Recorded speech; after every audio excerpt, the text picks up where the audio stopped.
Parce que quand le diable viendra te tenter la nuit, tu vas dire quoi? Quand il viendra te oppresser la nuit, tu diras quoi? Tu fais des cauchemars, on t'intimide, on te dit les sorciers veulent te tuer, et tu fais quoi? Esprit de sorcellerie, je te chasse, je te réprime. C'est bien, mais ce n'est pas encore la vraie foi, ça. Ça, c'est juste une proclamation. Ça devient la proclamation de foi lorsque tu dis esprit de sorcellerie. Quiconque se dresse contre moi, il est écrit, tombera sous mon pouvoir. Là, c'est la foi maintenant qui est en train de parler. Oh, Kayare Mamasa. Le problème, c'est que ton voisin ne sait pas où c'est écrit. Il ne connaît pas ce texte. Tu ne connais pas le texte. Alors tu pries seulement au nom de Jésus. Je vous chasse, je vous chasse, je vous chasse. Tu chasses qui? Je vous détruis, je néantis, je brise les autels qui portent contre ma vie. Je détruis les autels. Ça, c'est pas la foi, ça, c'est la prière. La prière avec la foi, c'est il est écrit, donner des ordres. Ils sont sans effet, former des projets, ils sont anéantis, car le Seigneur, Dieu, est avec nous. Ça, c'est la foi. La foi, la prière de foi, c'est la prière où tu dis pas, esprit de sorcellerie, sors, je te chasse. Non, c'est Luc 10, verset 19, il est écrit, voici, je vous ai donné le pouvoir de marcher sur les scorpions et les serpents, sur toute la puissance de l'ennemi.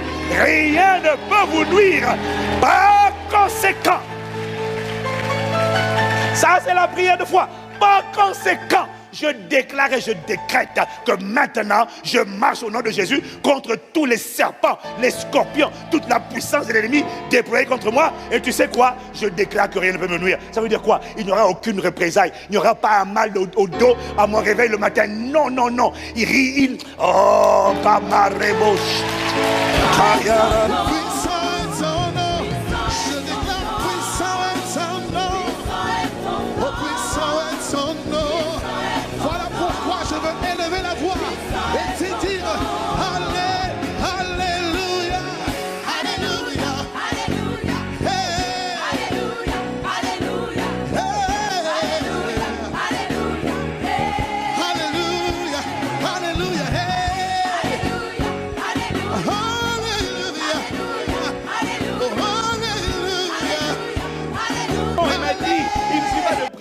Il faut prier avec foi. Mais comment tu sais que quelqu'un prie avec foi? Parce que la prière avec foi, c'est pas seulement la prière qui demande, la prière qui proclame, la prière qui rend grâce. C'est la prière qui s'appuie sur la parole. Une prière qui ne s'appuie pas sur la parole n'est pas une prière faite avec foi. Parce qu'il faut que la prière s'appuie sur la parole. Ça veut dire quoi? Lorsque tu pries, lorsque tu demandes, parce que tu vois, si tu ne comprends pas ça, tu vas dire, oh Seigneur, au nom de Jésus, mariage, travail. Seigneur, vraiment, envoie, donne, pourvois mes besoins. Tu peux prier comme ça longtemps. Seigneur, pourvois. Hey, Jésus, Seigneur, pourvois. Ça, ce n'est pas la prière. Ce n'est pas la prière avec foi. La prière avec foi, c'est la prière qui s'appuie sur la... C'est-à-dire, c'est la prière qui commence par « Seigneur, tu as dit dans ta parole. Seigneur, je prie. Seigneur, j'exige. Seigneur, je réclame. » Pourquoi? Parce que tu as dit dans ta parole.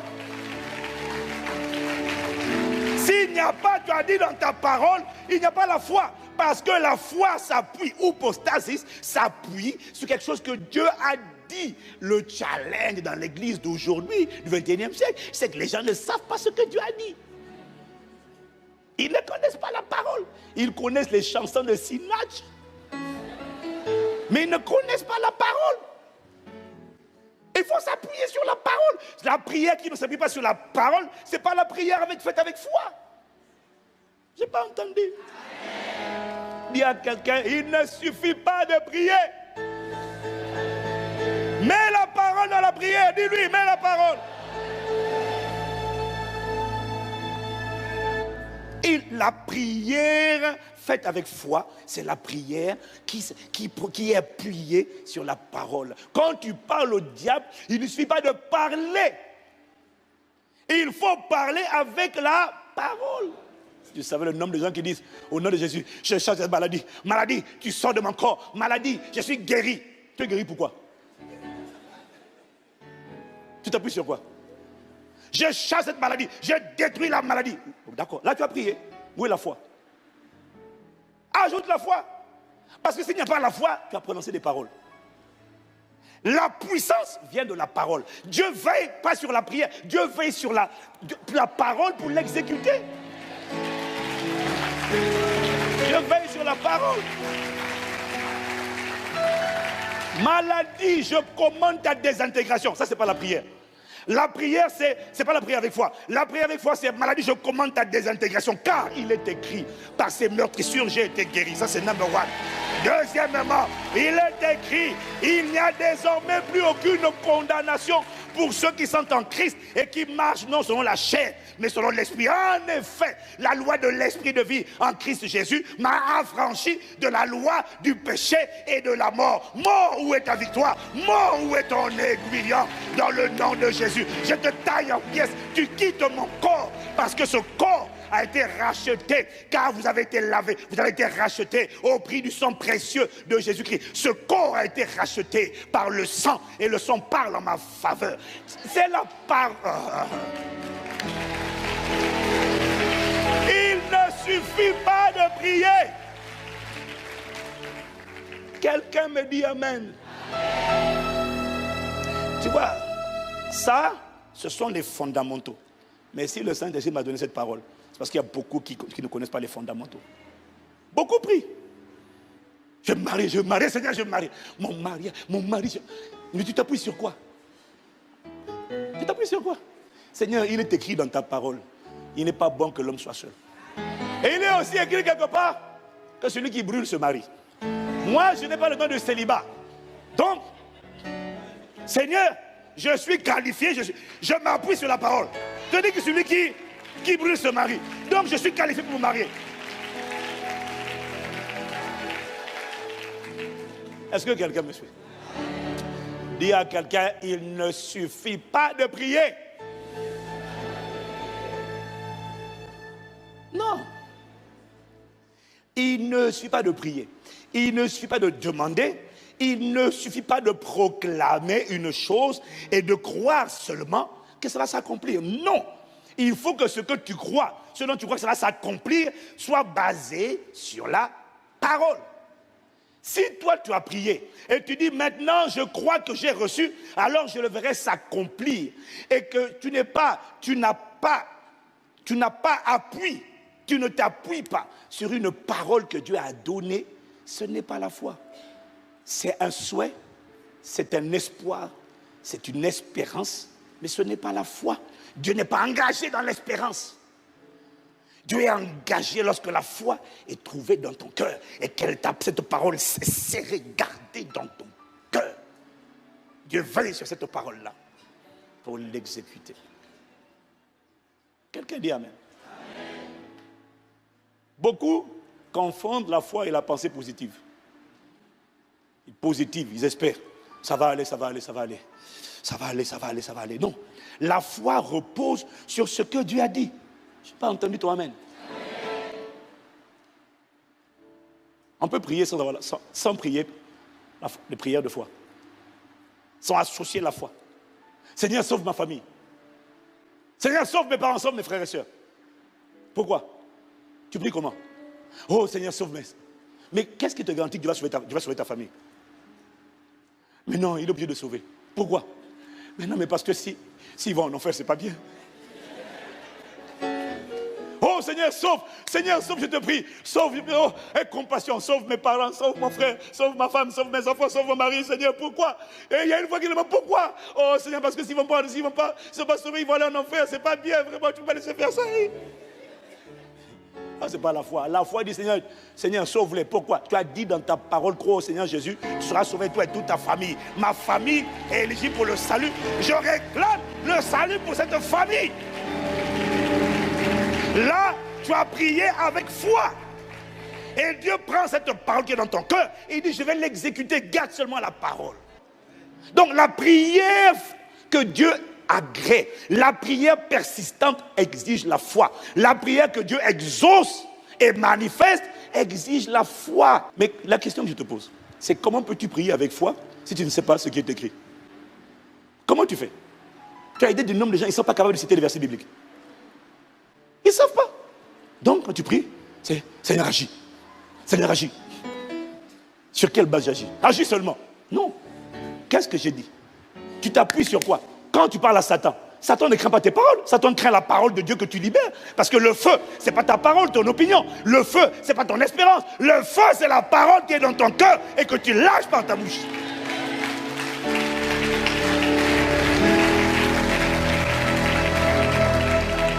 J'ai pas entendu ton amen.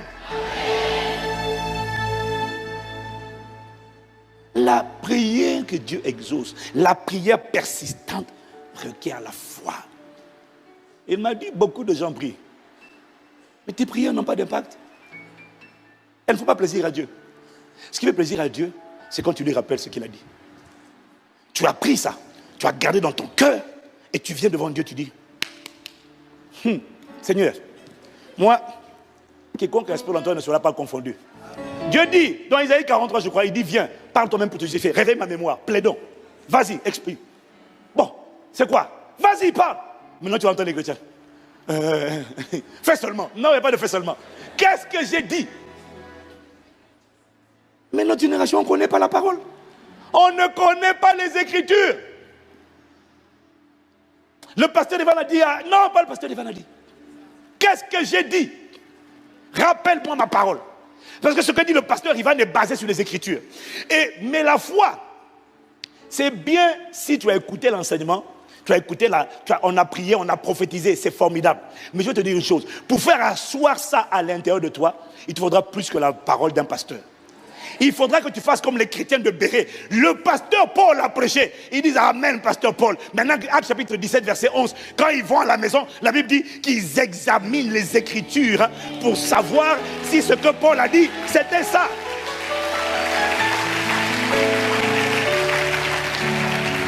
Il doit y avoir une relation de romance et d'intimité, pas entre la parole du pasteur et toi et ton cœur, non, mais entre la parole de Dieu et ton cœur. Tout ce qu'on dit, toi tu vas à la maison, tu ouvres la Bible, ici il a dit tel, il a prophétisé telle chose, il s'est appuyé sur quel verset des Écritures, quelle est la parole sur laquelle il s'est appuyé, et tu prends maintenant cette parole, tu médites sur cette parole, tu sonnes. Pasteur Ivan a dit ça, il a dit quiconque espère, car mon Rédempteur vit, et il se lèvera le dernier. Ah, c'est dans Job chapitre 25.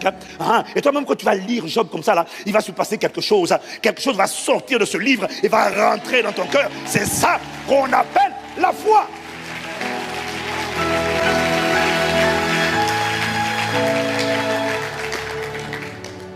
Quelqu'un dit Amen.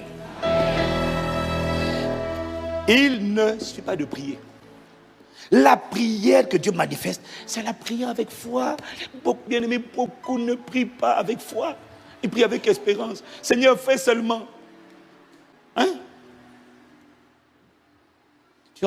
Seigneur, fais seulement. Non. Tu dis, qu'est-ce que j'ai dit? Tu as besoin de prier avec la parole. Tu as besoin de proclamer avec la parole. C'est pour ça que tu as des gens, ils prient.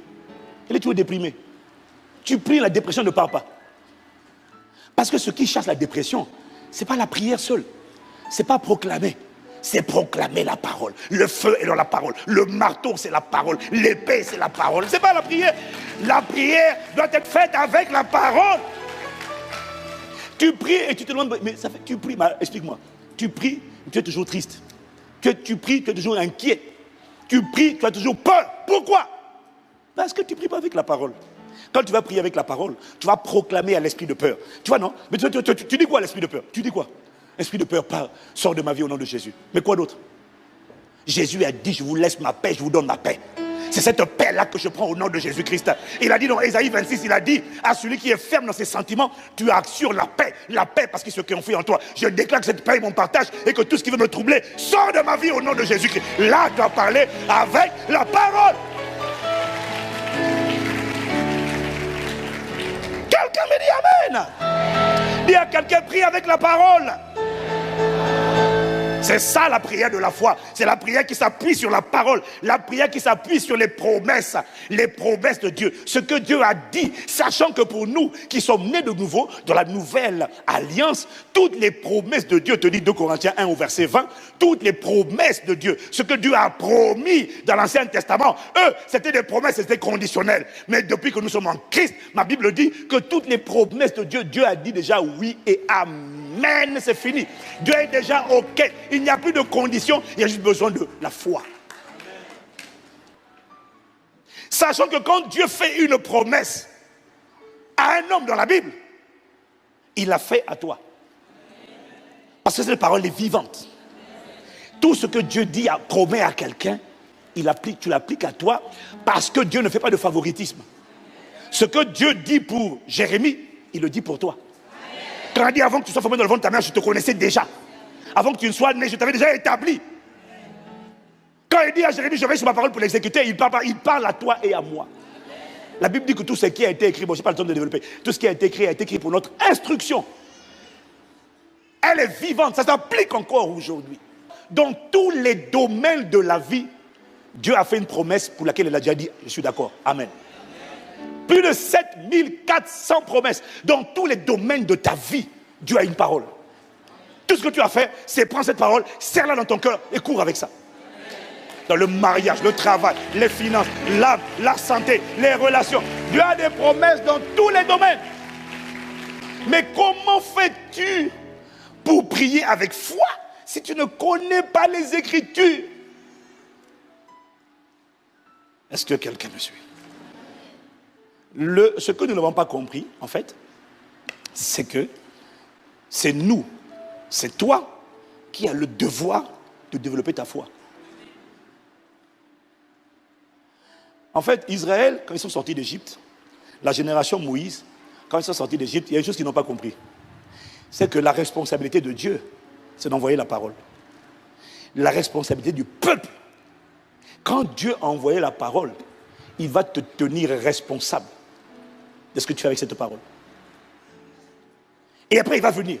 Est-ce qu'il y a la foi dans ton cœur ou pas? Mais il va d'abord envoyer la parole. La question, c'est est-ce que tu as attrapé cette parole? Est-ce que tu l'as serrée dans ton cœur? Parce que beaucoup de gens se disent en eux-mêmes, je reconnais que ma foi, tu vois, n'est pas forte. Parce que quand tu as peur, ta foi est petite. Quand tu es complexé, ta foi est petite. Quand tu n'es pas ambitieux, ta foi est petite. Quoi encore? Ta foi se démontre. La foi se révèle par les œuvres. La foi se révèle par le système de pensée. La foi se révèle par la manière de parler. Parce que la foi pense, la foi parle, la foi agit. Quand tu agis toujours petit, tu révèles ta foi. Donc il y a des gens, ils savent qu'honnêtement, ma foi est petite. Le rejet, ça révèle ta foi. Oh non, je ne me sens pas vraiment aimé. Ta foi est petite. Parce que quand la parole va rentrer, s'imprimer dans ton cœur, tu diras, je te loue. Parce que je suis une créature si merveilleuse. Et mon âme, même, je ne fais pas d'effort. Je ne prie pas pour m'aimer. Je ne prie pas pour m'apprécier. Je suis juste conscient, saturé de la parole. Quand on me dit vilain, je dis, oh, je te loue. Je suis une créature si merveilleuse. Oh, même mon âme reconnaît. Mon âme, tu le connais, non? On te dit, Gouroné, tu continues ta route. Mais quand ta foi est petite, les pensées du passé qui ont été imprimées dans ton âme par la chair continuent de te tracasser. Une voix te dit, tu vas pas, ça va être dur pour toi. Prends seulement le plus petit là. Parce que là, trop là, ça va être dur pour toi. La vie, prends seulement les miettes, contente-toi. Va pas trop loin, ne vise pas trop loin. Enfin, ça va être compliqué pour toi. Et toi aussi, bon, mais tu vas faire quoi dans la vie? Je vais... Il n'y a pas de problème, mais tu révèles ta foi par la nature de ton ambition. Et là, le silence que tu constates révèle la foi de ton voisin.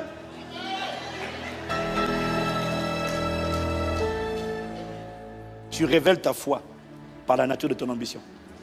Est-ce que tu as idée du nombre de... Regarde le nombre de gens. Personne ne t'a parlé. Quand tu penses futur, tu prends juste le moins, le plus petit. Enfin, Et tu appelles ça l'humilité, la modestie. Non, mais moi, bon, même un petit boulot là, si je gagne 2000 euros, 3000 euros, c'est déjà bien. Tu révèles ta foi. Avec quoi? C'est avec ça que tu vas financer l'évangile? C'est avec ça que tu vas mener l'évangile aux extrémités de la terre? C'est avec ça qu'on va faire les œuvres de compassion? C'est avec ça?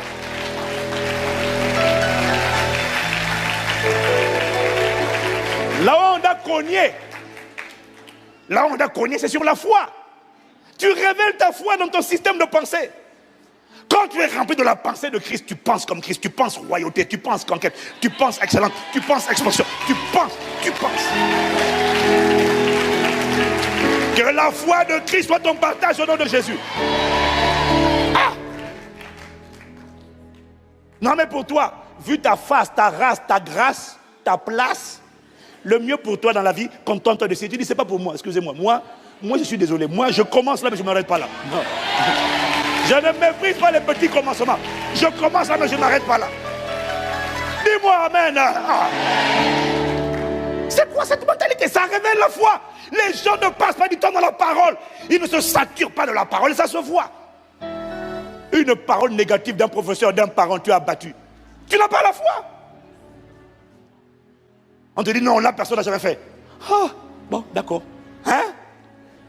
Je serai le premier. Tel il est, tel je suis. On te dit non. Église, tout est dans la foi est le moteur de tout.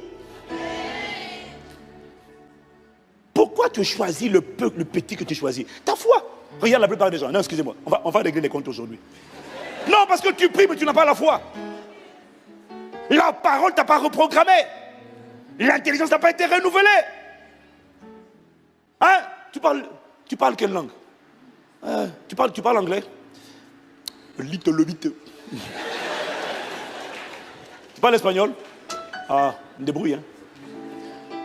Et tu comptes parler couramment l'anglais ou pas?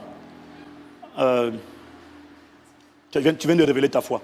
Tu viens de révéler l'ampleur de ta vision. Parce que si tu te vois à la dimension internationale, si tu te vois déployé dans tout le monde, ça veut dire que tu sais, attends. Parce que la langue là, c'est la clé de la communication. C'est la clé pour entrer dans les cultures des gens. Si tu te vois homme d'affaires, tu te vois en train de se déployer partout, tu te prépares. La preuve de la foi, c'est la préparation. Je sais que je vais là-bas, je me prépare. Je sais que je vais là-bas. Alors, je me redimensionne déjà.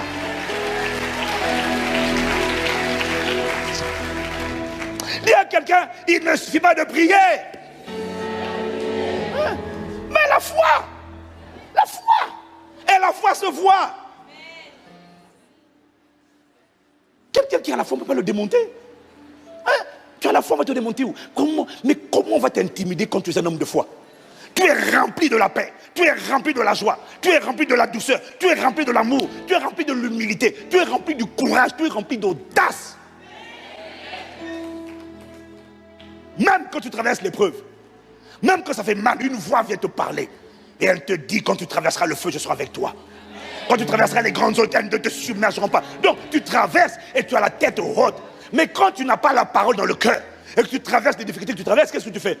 Oh mon Dieu, pourquoi m'as-tu abandonné? Un seul avait le droit de le dire, c'est Jésus. Depuis qu'il était abandonné par le Père s'est souvenu de toi. Il a été abandonné, rejeté, pour que tu sois accepté. Oh!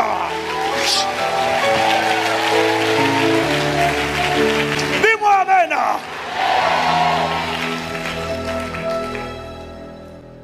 Le problème, vous savez, c'est quoi?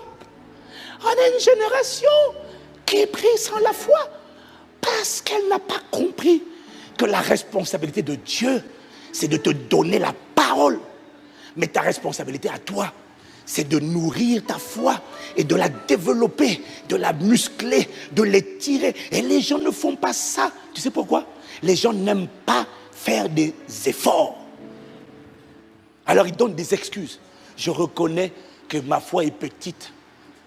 Parce que le domaine dans lequel tu commences, tu chancelles, c'est un domaine dans lequel ta foi est insignifiante. Tu as la mesure de foi qui permet de croire en Jésus le Sauveur, Mais tu n'as pas la foi qui permet de dominer, de régner, de triompher. Que cette foi vienne à toi au nom de Jésus. Tu vois, c'est la responsabilité de donner la parole. Israël n'avait pas compris. Vous voyez, quand Israël, Dieu leur a parlé, il leur a fait des promesses. Maintenant, quand ils marchent dans le désert, dès qu'ils rencontrent une épreuve, ils se plaignent. Une autre épreuve, ils se plaignent. Dieu dit, je suis avec vous. Dès qu'ils auront une épreuve, ils se plaignent. À un moment donné, Dieu s'est fâché contre eux. Mais pourquoi Dieu se fâche contre nous? Mais si on n'a pas la foi, on n'a pas la foi? Non. Si tu n'as pas la foi, c'est ta faute. C'est ta responsabilité du moins. Parce que Dieu, quand il a parlé, c'est à toi de travailler pour faire en sorte que cette foi rentre en toi et s'imprime sur les tables de ton cœur et ne quitte pas. C'est à toi, monsieur, madame, quand Dieu a parlé, il a envoyé sa parole, de nettoyer ton cœur, d'enlever les épines. Dans Matthieu 13, la parabole du semeur, c'est à toi d'enlever les épines. Parce qu'il dit, les épines dans le champ de ton cœur. Parce qu'il dit, dans telle terre, la parole est tombée dans un cœur où il y avait un cœur pierreux. L'autre, c'est un pierre avec des épines. Les épines du rejet, les épines de l'amertume, les épines du manque de pardon. L'autre, c'est les cœurs pierreux. C'est à toi de débroussailler, de faire le ménage dans ton cœur, de discipliner, crucifier ta chair, discipliner ton âme, d'enlever ce que Dieu n'a pas planté afin d'accueillir. Parce que si ces choses-là, ces épines-là, ces inquiétudes, ces soucis du siècle présent, comment je fais pour travailler, pour me marier, ces choses-là, dès que la parole va venir, la parole est pure, elle était envoyée, mais quand elle rentre dans le champ de ton cœur, la parole est automatiquement désagrégée, elle se désintègre, elle est absorbée, elle est noyée. C'est à toi de faire le ménage. C'est pour ça que dans Jacques, chapitre 4, au verset 8, si on lit avec la version du semeur, dans Jacques 4, au verset 8, il dit, approchez-vous de Dieu et il s'approchera de vous, nettoyez vos mains pécheurs et purifiez vos cœurs. Vous qui avez le cœur partagé, purifiez ces cœurs, purifiez. C'est à toi de le faire, de faire la place pour que la foi s'installe. Mais comment on fait ça? Tu dois travailler. Tu dois faire un effort. La vérité, c'est que tout ce qui ne fait pas partie de tes habitudes d'enfance, quand tu vas vouloir le faire, ça va nécessiter un effort. Le problème, vous savez, c'est quoi? On ne fait pas d'efforts. Ce qui est terrible, c'est que tu fais des efforts pour réviser tes notes à l'école, tu fais des efforts pour préparer tes dossiers pour le travail, mais tu ne fais pas d'efforts. C'est-à-dire que tu es prêt à accepter le mot labeur, accepter le mot souffrance, accepter le mot effort pour les choses de ce monde, mais pas pour ta foi. La foi ne rentre pas comme ça. Ça exige un labeur, un effort. Ou passer du temps dans la parole, en train de prier dans la parole. Pendant que tu pries, tu lis la parole. Ça nécessite de passer du temps à écouter la parole. Et quand tu vas écouter, tu vas à la maison et tu vas réfléchir sur ce que tu as écouté. Non, mais tu le fais pour l'école, tu le fais pour les examens, tu le fais pour le travail, mais tu ne le fais pas pour ton esprit, alors que la foi t'amènera plus loin que tous tes diplômes réunis.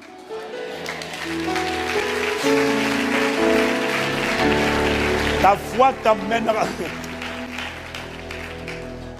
Le diplôme n'enfante pas en toi la vision. La foi fait naître la vision. La vision détermine où tu iras. Avec ou sans diplôme, je ne suis pas contre le diplôme, j'en ai pas mal. Mais je dis que ce n'est pas le diplôme qui fait la différence. C'est la foi. Le problème, c'est que tu es obligé de faire des choix dans la vie. Pour que la foi monte en toi, il y a un effort, il y a un effort, il y a un labeur. Tu vas devoir dire non à certains divertissements. Tu vas devoir dire non à certaines fréquentations inutiles, non à certains gaspillages de temps et accepter de passer un peu de temps. Non, mais moi je pensais que c'était le pasteur Ivan qui devait le faire pour nous. Formidable, le pasteur il le fait pour lui-même, mon gars. Chacun de nous doit passer du temps dans la parole. Parce que quand le diable viendra te tenter la nuit, tu vas dire quoi? Quand il viendra te oppresser la nuit, tu diras quoi? C'est ça. C'est pour ça que les gens ont peur. Et il n'y a pas la foi. Tu fais des cauchemars, on t'intimide, on te dit les sorciers veulent te tuer, et tu fais quoi? Il n'y a pas la foi. Esprit de sorcellerie, je te chasse, je te réprime. C'est bien, mais ce n'est pas encore la vraie foi, ça. Ça, c'est juste une proclamation. C'est une proclamation.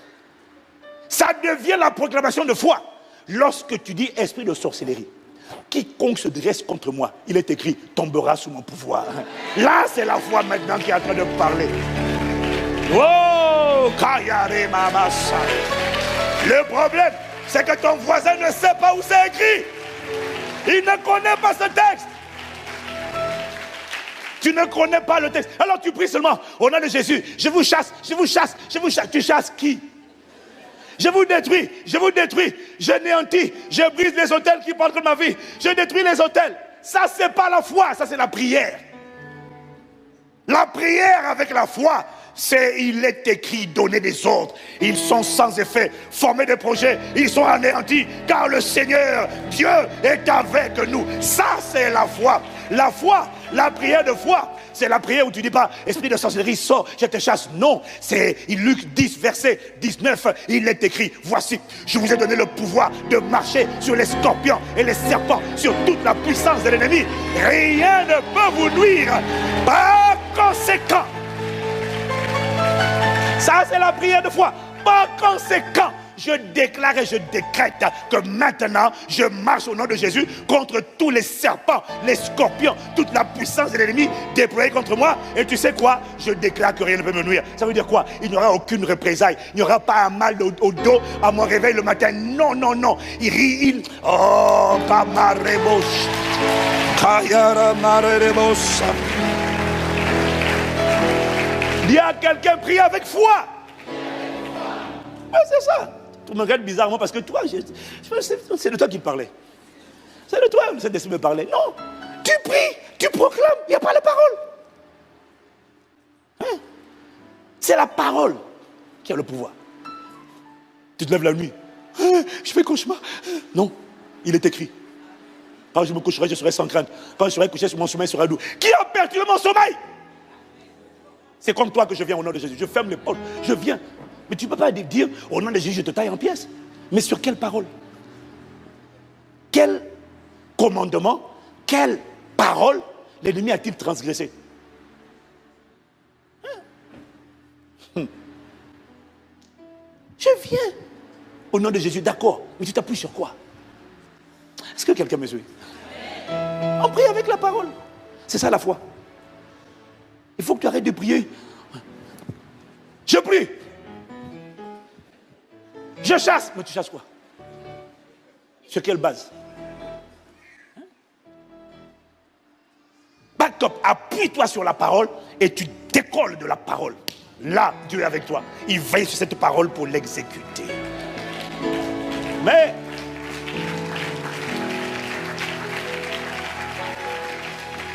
Paul parle de l'œuvre de votre foi, le labeur de votre foi. La foi ne naît pas comme ça. Il y a un labeur, il y a un effort. Ça va. C'est la souffrance, c'est juste l'âme. C'est juste quitter une mauvaise habitude et asseoir une nouvelle habitude. C'est de méditer la parole. Ah mais j'aime pas trop ça. Je ne suis pas habitué, moi non plus. Non, personne n'est habitué. Mais à force de le faire, tu passes du temps dans la parole. Et quand tu lis la Bible, tu pries en langue.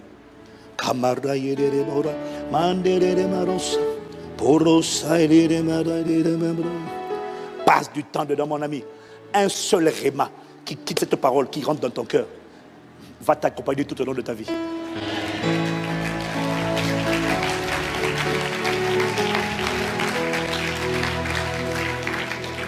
Dis Amen. Notre génération connaît trop de chansons, trop de choses futiles. Il n'y a pas la parole. Et le problème, c'est que les gens ne veulent pas faire d'efforts. Ils n'ont pas décidé de combattre leurs mauvaises habitudes. Je dois aimer la parole. Tu n'as pas compris? Mon âme n'est pas habituée. Mais mon esprit a besoin de cette parole. Mon âme doit aimer. Ce n'est pas parce que tu es pasteur, non. C'est parce que tu as un cheminement, tu as une destinée, tu as une vie, tu as un couloir que tu dois emprunter. Je te garantis que dans ce couloir-là, il a dit, mon juste devra vivre par la foi. tu en auras besoin tous les jours. Et tu auras besoin d'être bombardé, d'être équipé de toutes les paroles de Dieu, des 7000, peut-être pas les 7400 promesses par cœur. Mais il faut que dans ces 7400 promesses, tu aies suffisamment de grenades. J'ai des grenades pour la famille, j'ai des grenades pour l'éducation des enfants, j'ai des grenades. Je suis chargé à bloc. Et puis je marche avec cette parole-là. Je suis chargé et je marche dans la vie avec la conscience de cette parole. C'est personnel. Mais il faut un effort. J'ai dit, mais c'est parce que toi tu es pasteur. Tous les versets bibliques que je connais aujourd'hui, à 99%, je les connaissais 2 ans après ma nouvelle naissance. Je n'étais pas pasteur, j'étais frère Ivan. Je les connaissais. Il y en a même avec le temps, j'ai oublié. À l'époque, je te citais plein de versets, ça sortait comme ça. Ça veut dire quoi? Ah, mais comment tu as fait? Ah, bah écoute, c'est sûr que pendant la pause midi, quand on était en jeûne et prière, moi je me retirais seul dans mon coin. Dieu merci, je n'avais pas Facebook, je n'avais pas WhatsApp, je n'avais pas les réseaux sociaux. J'avais ma Bible. Je m'isolais dans un coin et je lisais. Je lisais. J'étais pas, non, j'étais frère, comme toi. Je lisais. Et cette fois, cette parole a commencé à construire une vision, une assurance, une audace, une ténacité, un courage. Tu es devenu quelqu'un impossible à arrêter, à intimider, à impressionner. Quelqu'un qui est rempli de confiance en lui-même, de confiance en Dieu et de confiance dans ce que Dieu a mis en lui. Quelqu'un qui a été délivré de la comparaison. Quelqu'un qui a compris qu'avec Dieu, tout est possible. Et qui a décidé que, non, qui a décidé qu'il ne vivra pas une vie dans la présence qui est aussi indifférente que l'absence. Quelqu'un qui a décidé que sa vie glorifiera Dieu. Ça vient de ce genre d'assurance-là. Mon temps a été investi dans la parole. Pendant que toi, dès que tu as un break, WhatsApp, quelle est la niaiserie, quelle est la rumeur ou la niaiserie en date là, des derniers temps là? Oh les filles, vous savez quoi? Groupe de 50 personnes, kiff, oh, cool, oh, MDR, lol, oh. Autant de temps passé, alors que tu aurais pu juste passer du temps sur une parole, un verset qui va réveiller. Oh. Je sais que tu n'aimes pas ça, c'est pas grave. Il faut que la parole sorte de toi. Mais si elle n'est pas rentrée, le Saint-Esprit ne va pas t'aider à la faire sortir. Le Saint-Esprit ne peut aider que quelqu'un qui s'est aidé tout seul. Comment tu t'es aidé? En prenant la parole, en la méditant, en creusant, en écoutant des enseignements audio qui parlent de la parole, vidéo, des livres. Et après les livres, après les enseignements, qu'est-ce que tu fais? Tu repars encore dans la parole pour voir un peu ce que tu as lu, ce que tu as entendu. Pour écouter encore, méditer encore. Et puis au fur et à mesure que tu le fais, tu ne peux pas faire ça et me dire, tu ne peux pas, et me dire, j'ai encore un peu de rejet. J'ai encore un peu de peur. C'est impossible de passer du temps dans cette parole, de te noyer dans la parole et d'avoir peur de quoi que ce soit. Même quand tu vas avoir peur, la parole maintenant te téléguide. Dès qu'une pensée mauvaise vient, une pensée de la parole monte instantanément, chou, et cogne cette pensée. Tu deviens téléguidé par la parole, téléguidé par l'amour de Dieu, téléguidé par la joie, téléguidé par la foi, téléguidé par le Saint-Esprit. Que ce soit ton partage au nom de Jésus.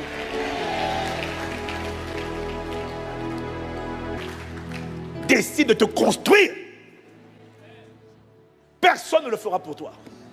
Sauf que ta dimension de foi déterminera jusqu'où tu iras. Pas ton diplôme, pas ton travail, c'est ta foi. Le plus grand atout, c'est avec quoi Dieu opère, c'est la foi. Quand ta prière devient des prières basées sur la parole, donc des prières de foi, waouh, on ne peut pas te bloquer. Je te vois y arriver au nom de Jésus. Aïe,